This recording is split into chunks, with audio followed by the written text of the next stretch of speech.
Mapapadali talaga ang gawain kapag nagtutulong-tulong. Ngayong araw marami ng bunga yung tanim ni Papa na sitaw kaya samahan nyo kami magpitas. May bunga na din yung tanim niyang ampalaya kaya pinitas na din namin. Bago pa lang lahat nagwalis muna ako kasi nga maraming kalat tuwing umaga. Pasensya na pala kayo guys sa boses ko. Ilang araw na din kasi akong sinasakit kaya ngayon lang din ako nakapag voice over. Ayan nga nagigib na din yung mga pamangkin ko at nagsampay na nga din ako ng kaunting nilabahan ko rito. Pagtapos ko magsampay, sumabay na ako kay Papa magkape. Galing nga pala si Papa nagsuga ng baka kaya may itak sa dyan. At ito nga mahaba-haba na naman kwentuhan namin ni Papa. Kita ko nga ang ganda na naman ng ngiti ni Papa dyan kasi nga inaasar niya na naman si Tita. Ay nako, hindi talaga buo ang araw ni Papa kapag hindi niya naaasar si Tita. Pagtapos nga namin magkape ni Papa, dumiretso na kami sa gulayan niya at may nakita nga kaming bunga ng ampalaya dito. Kaya pinitas na din namin. Grabe, ilang araw lang namunga na agad yung ampalayang tanim ni Papa. Ayan nga nakita ko ang gaganda ng tanim na sitaw ni Papa dito. Ilang beses na nga rin palang umani si Papa dito. Ito lang yung araw na na-videohan ko siya. Pasensya na kayo guys kung hindi ako madalas makapag-upload ng videos.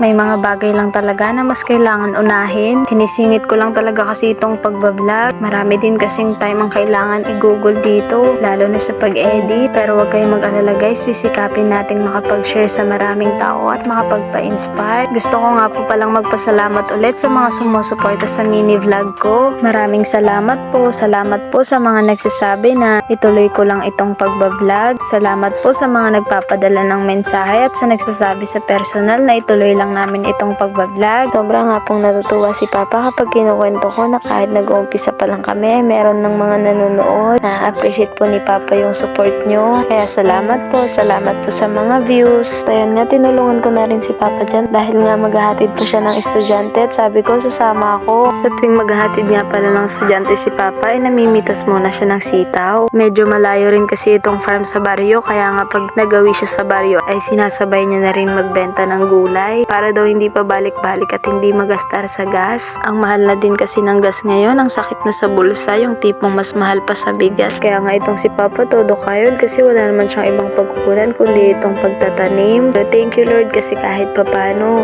hindi nagugutuman si Papa at ang pamilya. Sabi nga nila, pag may tinanim, may aanihin. Basta masipag ka lang magtanim ay hindi ka magugutuman. Tapos nga namin magpitas ni Papa sa mga habang sitaw ay dito naman kami sa turo. Ewan ko ba, basta turo ang tawag dyan. Sa inyo ba guys, anong tawag dyan? Natutuwa nga ako dito sa mga sitaw kasi magkakaiba yung size nila. Pinakausap ko nga si Papa kasi nga may mahaba, may maiksi. Sabi niya nga magkakaiba daw kasi yan ang klase ng binhi. Di ko nga alam guys kung ano yung iba't ibang klase na yon. Basta isa lang nasa isip ko na pare-pareho lang yan masarap at masustansya. Medyo natagalan nga kami ni Papa dito kasi nga ang daming bunga. Hindi na nga namin napitas lahat kasi nga nagmamadali kami, naghahabol din kami ng oras. Pansin nyo nga dyan guys, maya-maya ang pagpag ko kasi nga ang dami talagang langgam nung sitaw. Sabi ko nga kay Papa kung may pwede ba dyan na i-spray para matanggal yung mga langgam. Kasi nga napapatagal yung pagpipitas kapag sobrang daming langgam. Yung tipong nag-uumpisa ka pa lang, dami nang gumagapang sa katawan mo. Pero sabi ni Papa, meron nga daw gamot para matanggal yung mga insekto. Pero sabi niya, saka na lang daw kapag kaya na ng budget. Medyo may kamahalan din kasi yung mga gamot na pang spray dito sa tanim. Sabi niya nga, langgam lang daw yan, di naman daw yan makakasira ng tanim. Sabi ko nga kay Papa, tara na kasi nga malilate na yung mga bata. Kaya nga bumalik na kami sa kubo. At pagkarating na namin sa kubo, agad naman nag-ready si Papa para paanda rin tong tricycle. Ay nako, pasensya na talaga kayo guys sa boses ko, namamalat na. Pero kailangan ko tong tapusin kasi ilang araw ko na rin tong ine-edit. Ewan ko nga, siguro kapag pinlay ko to, iba-iba na yung boses ko dito. At ayan nga, sumama na rin ako maghatid para makuhanan ko sila ng video. At ayan nga, si Papa nagpark na dito. Ito pala yung tindahan ng sipag kong ate, dito lang sa tabi ng gate. At ito naman yung pamangkin ko na taga-ubos ng paninda ng ate ko. Ito nga si Papa, kinuha niya na yung sitaw para mapilian. At ayan nga, nakita kong maraming kalat sa harap ng tindahan ng ate ko kaya nagwalis na rin ako. Ito nga si Papa at si Tita, pinilian na rin pala nila yung sitaw. Tapos yung maiiksi ay bibigay niya na lang sa ate ko para daw hindi na sila bumili ng ulam. At ayan nga, ganyan niya pala lutuin yung kwek-kwek. Ito nga, may isa pa pala akong ate dito, tumutulong sa ate ko na may-ari ng tindahan. Hindi niya kasi kayang magtinda ng mag-isa lang kasi nga maraming bumibili sa kanya. At ito nga yung pamangkin ko na taga-ubos ng paninda ng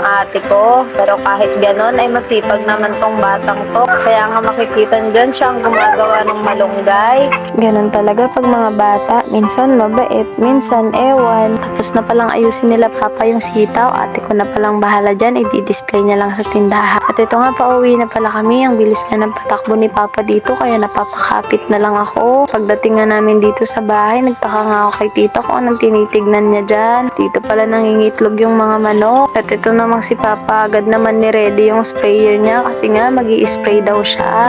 Tinulungan na nga pala siya ni tita dyan na iangat. Hindi niya kasi kayang iangat mag-isa. Medyo mabigat din kasi yan. Dito lang pala malapit sa kubo si papa mag-i-spray. Ito kasi yung part na tataniman daw ni tita ng kamoting kahoy para daw hindi na magama si tita ay sprayhan niya na lang. Hanggang dito na lang pala muna ulit guys ang video. Maraming salamat sa panonood. Hanggang sa susunod ulit.